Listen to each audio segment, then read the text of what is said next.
Mesdames, Messieurs, bonjour, bienvenue dans ce journal. Les antibiotiques sont destinés à lutter contre les bactéries, mais leur consommation excessive peut développer une résistance et réduire leur efficacité. Les produits éclaircissants connaissent un essor inquiétant en Afrique et au Bénin en particulier. La dépigmentation est aujourd'hui un effet de mode qui présente des risques sanitaires. Et puis nous irons en Casamance, au Sénégal. Cette région vit grâce au secteur de la noix de cajou, un secteur qui emploie plus de 30 000 personnes. La pandémie du coronavirus a malheureusement affecté le marché.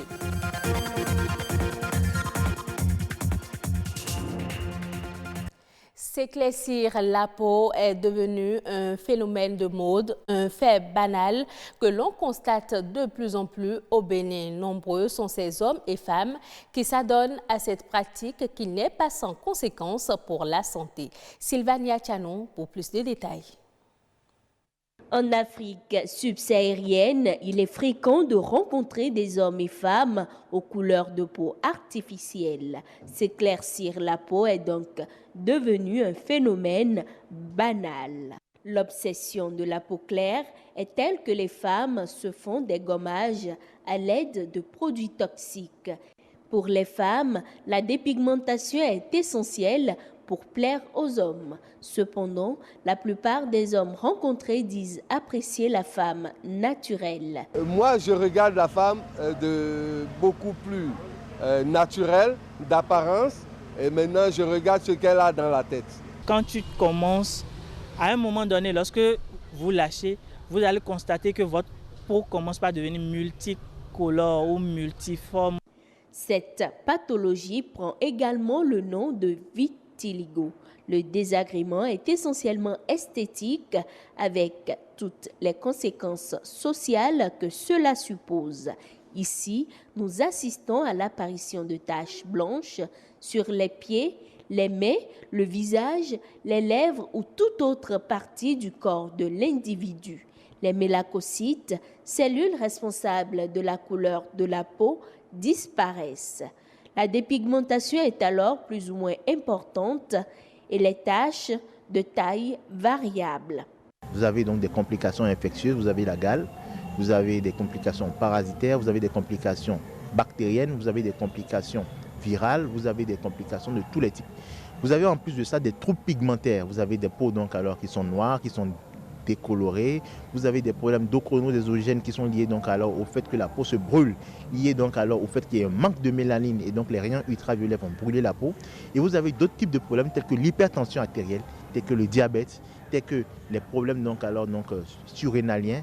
Et vous avez également des retards à la cicatrisation lors des césariennes. Les conséquences de la dépigmentation peuvent être mortelles. L'individu décapé peut être sujet à un cancer de la peau. Lorsqu'on utilise de la cortisone, que ce soit par voie orale, que ce soit par voie locale, lorsqu'on utilise de l'hydroquinone, lorsqu'on utilise des sels de mercure, lorsqu'on utilise de l'eau de javel, lorsqu'on utilise du crésil pour se dépigmenter la peau, à long terme, dans 5, 10, 25 ans, on peut déjà avoir donc des cancers cutanés.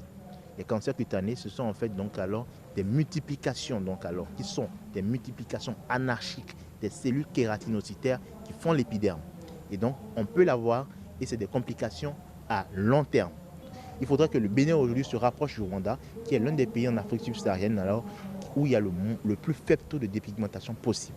Et on peut y arriver si on peut sensibiliser, s'il y a des moyens, si tout le monde s'y met et qu'on informe les gens de façon claire sur donc alors les bienfaits donc de la peau noire en créant une discrimination positive vis-à-vis de la peau noire.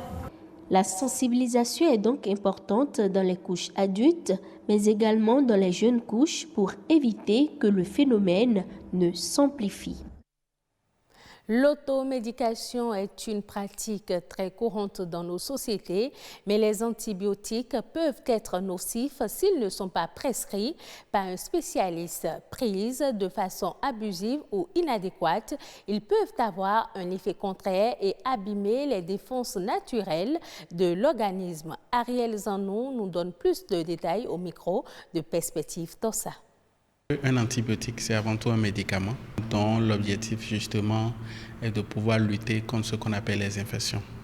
Et les infections généralement sont liées au fait que les microbes qui sont dans notre environnement à des moments donnés arrivent à pénétrer notre organisme et malheureusement notre système de défense naturelle n'arrive pas à lutter efficacement contre ces microbes-là. Donc, à un moment donné, quand ces microbes-là prennent le dessus, on va parler d'infection.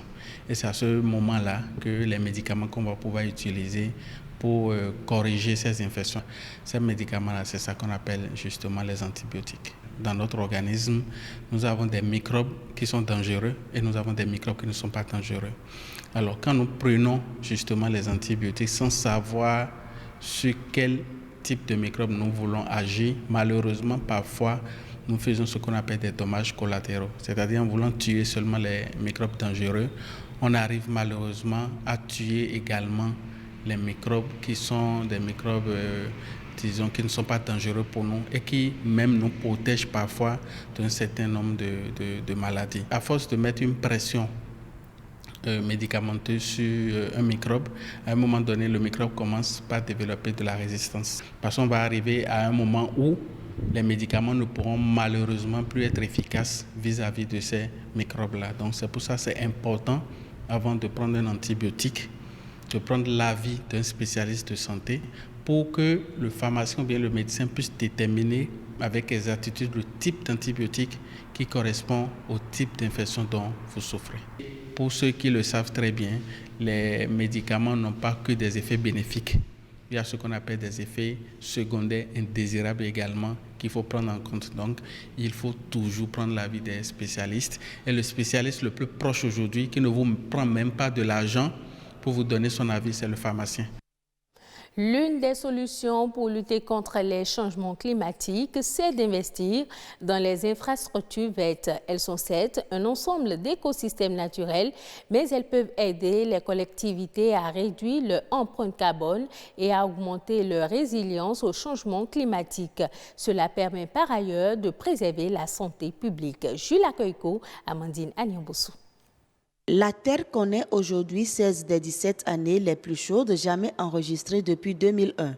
Selon la NASA, la lutte contre les changements climatiques est une priorité mondiale et l'installation des infrastructures vertes apparaît comme une solution. Une infrastructure verte est un espace d'agrément couvert de végétation. Ça peut être des arbres ou des plantes herbacées dans un objectif de récréation ou dans un but ornemental. Il fait plus chaud aujourd'hui qu'avant, ainsi de suite. Si nous voulons changer cette donne-là, l'une des meilleures manières, c'est de planter des arbres. Parce que non seulement ça va embellir les milieux dans lesquels ces arbres sont plantés, mais aussi ça va favoriser la production d'oxygène, ça va donner de l'ombrage et par tous ces moyens-là, ça peut aider à baisser la température, on a dit dans une fourchette de 1 à 5 degrés. Donc, si on veut lutter vraiment contre le réchauffement climatique, planter des arbres est une bonne solution. À en croire certaines études, l'infrastructure verte peut offrir plusieurs avantages sur le même territoire. Malheureusement, il en existe peu au Bénin. Selon l'OMS, normalement, on doit avoir 10 mètres carrés des espaces verts polygonaux, oui, par habitant, mais les recherches de thèse que j'ai faites ont montré que pour les 5 villes parcourues, Ouidah, Porto-Novo, Cotonou, Calavi et Sémékpodji, c'est Ouidah qui est la ville la plus riche. Et là, les populations ne disposent que de 0,27 mètres carrés par personne. Donc, si on compare ça à la norme, c'est que le Bénin est très, très en arrière. En effet, plusieurs raisons expliquent ce manque d'intérêt pour les infrastructures vertes. C'est des infrastructures qui nécessitent des investissements en termes de coûts pour les mettre en place et également pour les entretenir. Il y a également cet aspect de manque d'éducation à la protection de l'environnement, c'est-à-dire éducation à l'éco-citoyenneté qui fait qu'on ne perçoit pas l'importance déjà de ces espaces-là et ensuite on ne sait pas comment les entretenir. La solution réside alors dans l'adoption de programmes et projets de financement allant dans le sens de la préservation de la nature. Il y a différentes politiques ou différentes méthodes qui sont mises en place pour promouvoir les infrastructures vertes. Ça va de ce qui est prévu à l'échelle du gouvernement à ce qui est prévu à l'échelle décentralisée dans les communes à travers les schémas directeurs d'aménagement des communes qui prévoient déjà que la commune s'investisse dans la mise en place des espaces verts, des infrastructures vertes. Et donc, c'est un travail vraiment à l'échelle nationale et également déconcentré, mais aussi qui doit être vu du point de vue micro, c'est-à-dire la famille. Donc, il faut qu'ils sachent que les infrastructures vertes sont autant important que les infrastructures grises et que les populations en ont vraiment besoin pour leur épanouissement et leur bien-être. Investir dans les infrastructures vertes revient à atténuer les émissions de gaz à effet de serre et inciter les populations à trouver ensemble des stratégies communes de lutte contre les changements climatiques. À présent, suivons la compilation des autres faits de l'actualité nationale. Rodrigue Babagweto a réalisé pour nous La Nation en bref et en images.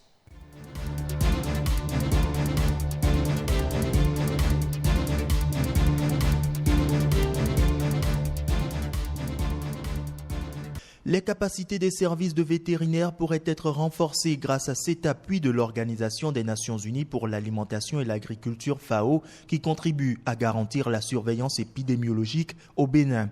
Des conteneurs bureaux et des équipements de laboratoire ont été mis à la disposition de la direction de l'élevage, une forte contribution à la mise en place des services vétérinaires de qualité qui répondent aux normes. Coût global des équipements, 25 800 000 francs CFA. Cet appui s'inscrit dans le cours normal de la mise en œuvre des activités de coopération technique sur le renforcement des capacités des services vétérinaires, un projet à plusieurs composantes au nombre desquelles l'amélioration des capacités d'analyse des laboratoires vétérinaires et le renforcement des capacités de surveillance épidémiologique des maladies animales. Quelle est la situation de l'indice global de l'emploi dans les grandes entreprises béninoises au premier trimestre 2020 ? Il est bien en baisse comparativement à l'année dernière. C'est ce que révèle le rapport rendu public par la Direction générale du budget du ministère de l'Économie et des Finances. Selon ce rapport, l'indice global de l'emploi dans les grandes entreprises béninoises a reculé de 5,5% par rapport au trimestre précédent. Comparé à l'année 2019, le même indice affiche également une baisse de 8,5% cette année 2020. D'après le rapport, ce repli de l'emploi dans les grandes entreprises est en lien avec la contraction des activités en raison de la pandémie du coronavirus. Selon une étude de l'Institut national de la statistique et d'analyse économique INSAE, 30,4% de jeunes sont visiblement sous-employés eu égard au nombre d'heures de travail et 63,2% de façon invisible à travers des rémunérations précaires et indécentes. Un pourcentage qui met en évidence les difficultés d'absorption de l'offre de travail pour la jeunesse par le marché du travail et la nécessité pour celle-ci de se prendre en charge. Les inscriptions des bacheliers âgés de 21 ans au concours d'entrée dans les écoles ou instituts des universités publiques sont lancées depuis ce jeudi 27 août 2020. Par un communiqué, le ministère de l'Enseignement supérieur et de la Recherche scientifique a publié le calendrier du déroulement des 10 concours. Les concours sont prévus pour se dérouler du jeudi 1er octobre prochain au jeudi 15 octobre 2020 sur toute l'étendue du territoire national et chaque zone dispose du jour de composition. Les inscriptions prennent fin le jeudi 17 septembre à 18h.